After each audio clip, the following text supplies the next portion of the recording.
লা মাযহাবী ফিতনাবাজ এই বেদাতি গোষ্ঠী এরা সর্বদা সবসময় বলে থাকে মাযহাব মানা যাবে না, মাযহাব মানলে নাকি শিরক হয়। তো আজকে লা মাযহাবী ফিতনাবাজ গোষ্ঠীদের গুরু ঠাকুরদের থেকে আজকে দলিলটা আপনাদেরকে দিয়ে দিচ্ছি।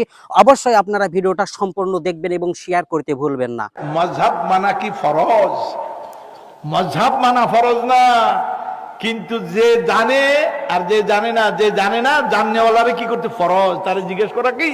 ফাসআলু আহলা যিকরি ইন কুনতুম। সবাই তো জানবে না, তো মাযহাব মানাটা সেখান থেকে আসছে। কারণ অনেক চিকন চিকন ব্যাপার আছে, অনেক বারিক বারিক ব্যাপার আছে। এই জন্য মাযহাবের উদ্ভব হয়েছে, এটা আজকে না, কোন যুগে হয়েছে মাযহাবের উদ্ভব? আপনি কি জানেন যে সাহাবাদের মধ্যে মাযহাব ছিল? এই ব্যাপারে আব্দুল্লাহ মাসউদের মাযহাব এটা।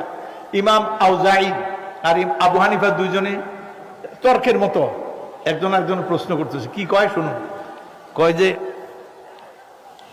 মাশাআল্লাহ জাযাকাল্লাহ, ইমাম আউজাঈ আবু হানিফারে কয় আপনি রফিয়া দেন যে করেন না, হানাফিরাও রফিয়া দেন করে। কোন সময় করে?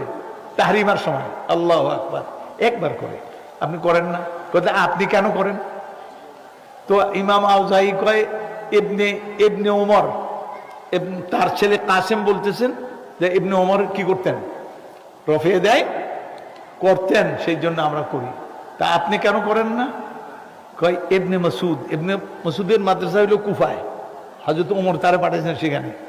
ইবনে মাসউদ করতেন না। তাহলে আমি ইবনে মাসউদকে নিয়ে, আপনি কাকে নিয়ে? ইবনে ওমরকে নিয়ে। এখন উনি প্রশ্ন তুলছেন আইয়ুহুমা আফকাহ, দুজনের মধ্যে বড় ফকিহ কে, ইবনে ওমর না কোনো ইবনে মাসউদ? তখন ইমাম আউজাঈ কয় ইবনে মাসউদ। তাহলে আমি বড়জন নিয়ে আসি, আপনি ওনারা নিয়ে আসেন। এগুলি ইখতিলাফি বিষয়, এগুলি কি? এই জন্য এটার যে কোনো একটা এক পেশে কথা বলা ঠিক না, যেটা আপনার কাছে ভালো লাগে করেন। আচ্ছা, হানাফিদের নামাজ কি সহিহ হাদিসের আলোকে আছে? কোনটা সহিহ হাদিসের আলোকে নাই আমার দেখাই দেন। আমি কি সবগুলি দেখাইতে পারবো? একটা দেখার এটা নাই।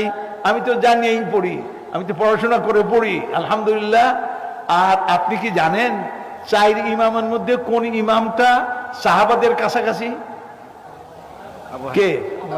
উনি কি ছিলেন? তাবেঈ না তাবেঈ ছিলেন। উনি ইবনে হযরত মালিক ইবনে আনাস রাদিয়াল্লাহু তাআলা আনহু সময় উনি ওই মোটামুটি বয়স্ক ছিলেন। তাহলে এই যে অবস্থা, আবু হানিফা হইল সাহাবাদের খুব কাছাকাছি। এবং এই সাহাবাদের মধ্যে আপনি দেখবেন ইবনে মাসউদ এটা বলছেন, ইবনে আব্বাস এটা বলছেন, ইবনে ওমর এটা বলছেন, ইবনে আমর এটা বলছেন। সাহাবাদের মধ্যে যারা মুজতাহিদিন, তাদের মধ্যে প্রচুর ইখতিলাফ। এগুলি জমা করলে আসলে একটু কাজ করেন, যে জমা করলে তো এগুলি জব হয়ে যাব। যারা আজকে লাভালাভি করে সব ঠান্ডা হয়ে যাব। যে সাহাবারই এই সমস্ত বিষয় নিয়ে বৈধ করছেন, অবৈধ বলছেন না যায় যায়। এগুলি শাখাগত বিষয়। এটা কি বিষয়? এটা কোনো এমন মৌলিক বিষয় নয়। এগুলি নিয়ে আপনারা ফিতনা করবেন না, আল্লাহর ওয়াস্তে।